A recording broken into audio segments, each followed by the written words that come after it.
आज का जो है ना टॉपिक क्या है, आप लोग को हम पिछले क्लास में बताए थे। जब हम लोग क्या इलेक्ट्रॉनिक विन्यास निकाले थे तो उसमें बताए थे कि संयोजकता और संयोजी इलेक्ट्रॉन, और कौन तत्व धनात्मक होगा और कौन तत्व ऋणात्मक होगा, यानी क्या कौन सा तत्व धनायन में बदलेगा और कौन सा तत्व क्या ऋणायन में बदलेगा। आज उसके बारे में हम लोग क्या करेंगे, डिस्कशन करेंगे। तो चलिए, जैसे आपको बताए हैं कि जैसे हाइड्रोजन है, परमाणु संख्या कितना, एक। हीलियम परमाणु संख्या कितना, दो। लिथियम परमाणु संख्या कितना, तीन। बेरिलियम परमाणु संख्या कितना, चार। बोरॉन परमाणु संख्या कितना, पांच। कार्बन कितना, छह। नाइट्रोजन कितना, सात। ऑक्सीजन कितना, आठ। मान के चलिए यहाँ तक है। अब देखिए, यदि इसका हम निकालते हैं तो इसमें इलेक्ट्रॉन की संख्या कितना बच्चों, एक। यदि इसका इलेक्ट्रॉनिक विन्यास निकालते हैं तो क्या लिखते हैं हम लोग, 1s1। हीलियम का क्या इलेक्ट्रॉन कितना, दो। का जो इलेक्ट्रॉनिक विन्यास निकलेंगे तो क्या लिखेंगे, 1s2। लिथियम का ई यानी इलेक्ट्रॉन कितना, तीन। इसका इलेक्ट्रॉनिक विन्यास क्या, 1s2 और 2s। ये हम लोग क्या है पढ़ चुके हैं। फिर बेरिलियम है, ई बराबर कितना है, इलेक्ट्रॉन कितना, चार। इसका जो इलेक्ट्रॉनिक विन्यास क्या होगा, 1s2 2s2। फिर बोरॉन का इलेक्ट्रॉन कितना, पांच। 1s2 2s2 और 2p1। फिर कार्बन का इलेक्ट्रॉन कितना, 6। 1s2 2s2 2p2, ठीक है ना। फिर नाइट्रोजन का ई कितना, सात। 1s2 2s2 2p कितना, थ्री। फिर ऑक्सीजन कितना, इलेक्ट्रॉन कितना, आठ। इसका इलेक्ट्रॉनिक विन्यास निकाल देते क्या, 1s2 2s2 और 2p कितना। इसी प्रकार से अन्य तत्वों का भी क्या किया जाता है, इलेक्ट्रॉनिक विन्यास निकाला जाता है। लेकिन कुछ तत्व में आप लोग को हम बताए थे कि जैसे क्रोमियम है और कॉपर है। हाँ, कुछ ऐसे होते हैं जिनका क्या होता है, संयोजकता एक से अधिक होता है। वैसे तत्व को क्या कहते हैं, परिवर्तनशील तत्व। उसको क्या कहते हैं, परिवर्तन। अब आप लोगों को यहाँ पर एक लिखा है तो क्या बताए थे कि संयोजकता एक क्या होता है, संयोजकता, और दूसरा क्या होता है, एक संयोजी इलेक्ट्रॉन। क्या होता है, संयोजी इलेक्ट्रॉन। इसी के बारे में हम लोग डिस्कशन किए थे कि संयोजकता कैसे निकालेंगे और संयोजी इलेक्ट्रॉन कैसे निकाला जाता है। तो देखिए, संयोजकता क्या कहता है कि किसी भी परमाणु के बाह्यतम कक्षा में, किसी भी परमाणु के बाह्यतम कक्षा में अष्टक पूरा करने के लिए, अष्टक मतलब क्या, 8 इलेक्ट्रॉन उड़ाने के लिए जितना इलेक्ट्रॉन का या तो त्याग करेगा या ग्रहण करेगा, ठीक है ना, वह उसकी क्या कहलाता है, संयोजकता। अब देखिए, ये क्या है आपका पहला कक्षा है। पहला कक्षा के उप कक्षा में कितना इलेक्ट्रॉन, एक। बताए ना कि यदि आपके पास 2s लिखा रहेगा तो ये 2 क्या है, ये आपको क्या चीज का दर्शाता है, कक्षा को। कौन सा कक्षा, दूसरा कक्षा। और ये क्या उप कक्षा को सूचित करता है या दर्शाया जाता है ना। क्लियर, इतना तो हम लोग डिस्कशन कर चुके हैं। पता है कि यदि कहीं पर लिखा है तो हम इतना जानकारी उससे बता सकते हैं। अब इसमें देखना है, देखिएगा, ध्यान दीजिएगा, ये पहला कक्षा है। और तो पहला कक्षा में कितना इलेक्ट्रॉन, एक, ये है ना। ये दूसरा, ये भी पहला कक्षा, इसमें कितना इलेक्ट्रॉन, दो। ये पहला कक्षा में दो और दूसरा कक्षा में कितना, एक। ये पहला कक्षा में दो और दूसरा कक्षा में कितना, यहाँ पर पहला कक्षा में कितना,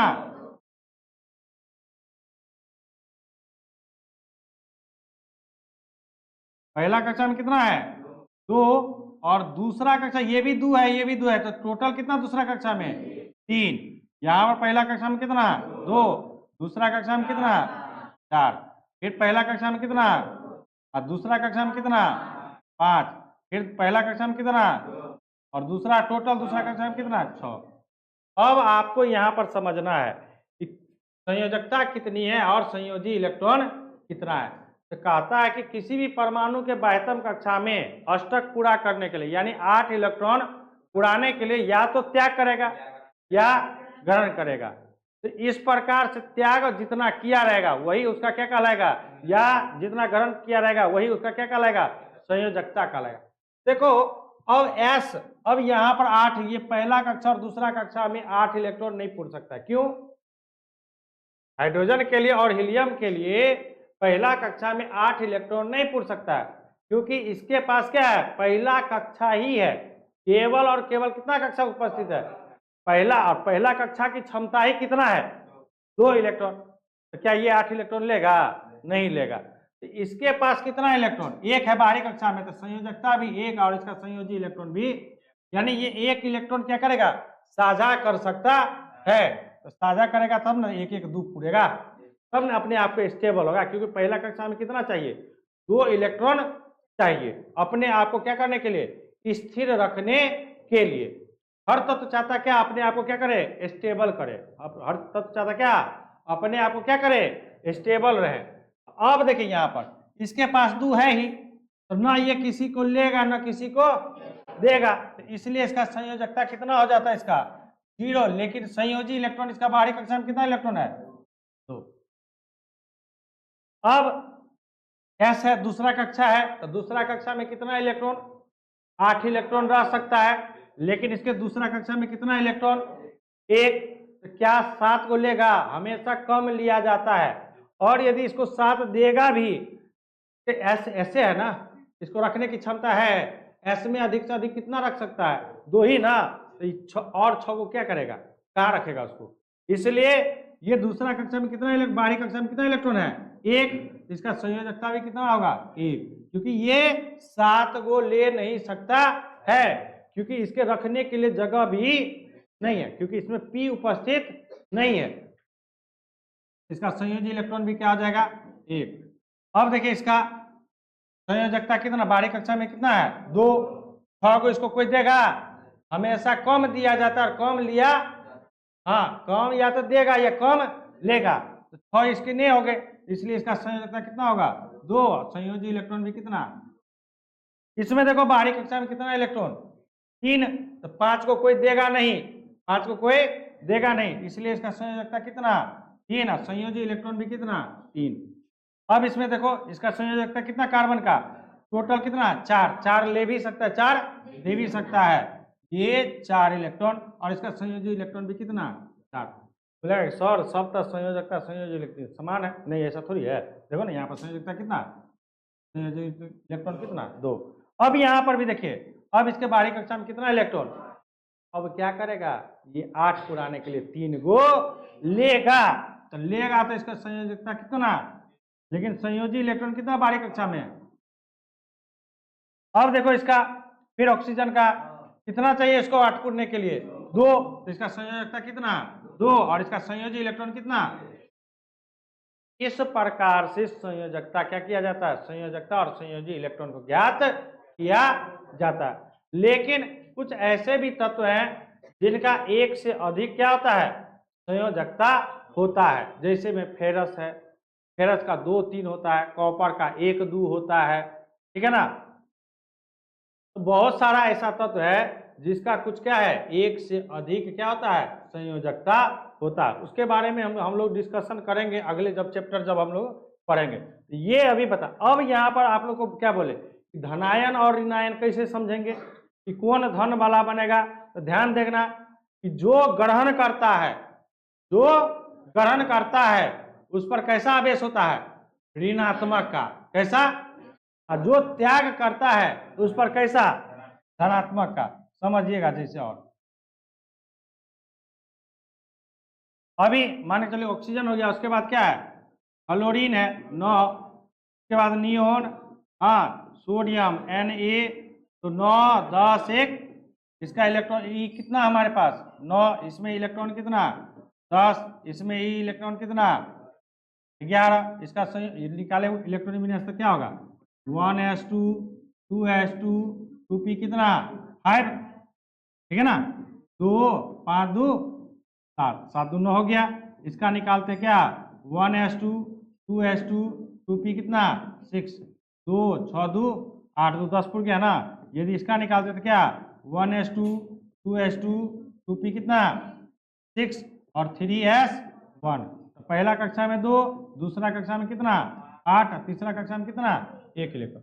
तो जब इसका हम क्या निकाले संयोजकता निकाले तो इसको 1 इलेक्ट्रॉन चाहिए, 1 इलेक्ट्रॉन चाहिए। तो इसका संयोजकता 1, लेकिन संयोजी इलेक्ट्रॉन कितना इसका कितना। अब इसके पास 8 तो है, अष्टक तो इसका पूरा हुआ है, तो इसका संयोजकता क्या हो जाएगा 0। न लेगा न देगा, लेकिन संयोजी इलेक्ट्रॉन कितना 8। इसका देखिए कितना है संयोजकता भी 1 और संयोजी इलेक्ट्रॉन भी कितना 1। इस प्रकार से बच्चों क्या किया जाता है तत्व का संयोजकता और संयोजी इलेक्ट्रॉन ज्ञात किया जाता है। क्यों? क्योंकि इसका क्या है बहुत उपयोग। अब आपको क्या बोले धनायन और ऋणायन, देखिए इसी में देखिए ये लेने वाला है, इसमें प्लस होगा तब 8 पूरेगा, इसमें भी प्लस होगा, इसमें भी प्लस होगा। अब ये क्या 4 दे भी सकता है और 4 ले भी सकता है, यानी दे और दे दोनों। लेकिन इसमें क्या है ये 3 को केवल क्या करेगा देगा। जो देगा वो क्या होगा धनायन होगा। जैसे ये सोडियम बारहवीं कक्षा में कितना ये क्या करेगा 1 इलेक्ट्रॉन का क्या करेगा त्याग कर देगा, जैसे दे दिया तो इसके बारहवीं कक्षा में कितना 8 इलेक्ट्रॉन 8 को पड़ गया। तो जब ये देगा तो सोडियम क्या बनेगा ध्यान दीजिएगा, देने वाला क्या तो जैसे सोडियम 2 8 और क्या है 1, सही है ना। इलेक्ट्रॉन में क्या है 2 8 1, ये अपना क्या करेगा 1 इलेक्ट्रॉन को क्या करेगा रिलीज करेगा, देगा त्याग करेगा। तो त्याग करेगा तो इस पर कैसा आवेश आएगा धन का आवेश, क्या आएगा धन का आवेश। तब इसके पास इलेक्ट्रॉन की संख्या कितनी बच जाएगी 2 और, क्योंकि एक तो त्याग दिया है ना, एक क्या कर दिया है त्याग दिया है, एक जैसे ही त्यागेगा तो प्लस इस पर कैसा आवेश आएगा प्लस का आवेश आएगा। सोडियम पर 1 इलेक्ट्रॉन त्यागने के बाद कैसा आवेश प्लस का, एक ही इलेक्ट्रॉन त्याग कर रहा है इसीलिए एक ही को प्लस आया है, ठीक है ना। तो अब इसके बाहरी कक्षा में कितना इलेक्ट्रॉन बच गया 8 2, टोटल इलेक्ट्रॉन कितना 10, लेकिन बाहरी कक्षा में कितना इलेक्ट्रॉन 8, टोटल इलेक्ट्रॉन कितना 10, लेकिन बाहरी कक्षा में कितना इलेक्ट्रॉन 8। लेकिन सोडियम इसलिए ना पीछे हम बताए भी थे कि हमेशा तत्व का जो इलेक्ट्रॉनिक विन्यास यानी तत्व में जो उपस्थित इलेक्ट्रॉन होता है और उस तत्व के जो धनायन और ऋणायन में जो रहता है उसमें इलेक्ट्रॉन की संख्या क्या होती है कम और ज्यादा होती है ना। यहाँ पर 11 को इलेक्ट्रॉन है ना, और यहाँ पर इलेक्ट्रॉन की संख्या कितना, तत्व तो वही है लेकिन ये तत्व है, लेकिन ये क्या है आपका आयन है। ये क्या आपका, जैसे आपका मान के चलिए फ्लोरीन है, तो फ्लोरीन क्या है 9 है, तो 1 इलेक्ट्रॉन को ये क्या करेगा ग्रहण करेगा। जैसे ही ग्रहण करेगा तो इस पर कैसा आवेश आ जाएगा F क्या माइनस। तो इसका जो है कितना 2 और 7 है। अब इसमें क्या हो गया 2 और, अब इसमें इलेक्ट्रॉन की संख्या कितनी 9, इसमें इलेक्ट्रॉन की संख्या कितना, तो दोनों में क्या है अंतर है, दोनों में क्या है। तो ऋणायन में क्या होता है इलेक्ट्रॉन की संख्या बढ़ जाती है और धनायन में क्या होता है इलेक्ट्रॉन की संख्या घट जाती है। क्लियर है, कोई डाउट है इसमें नहीं ना।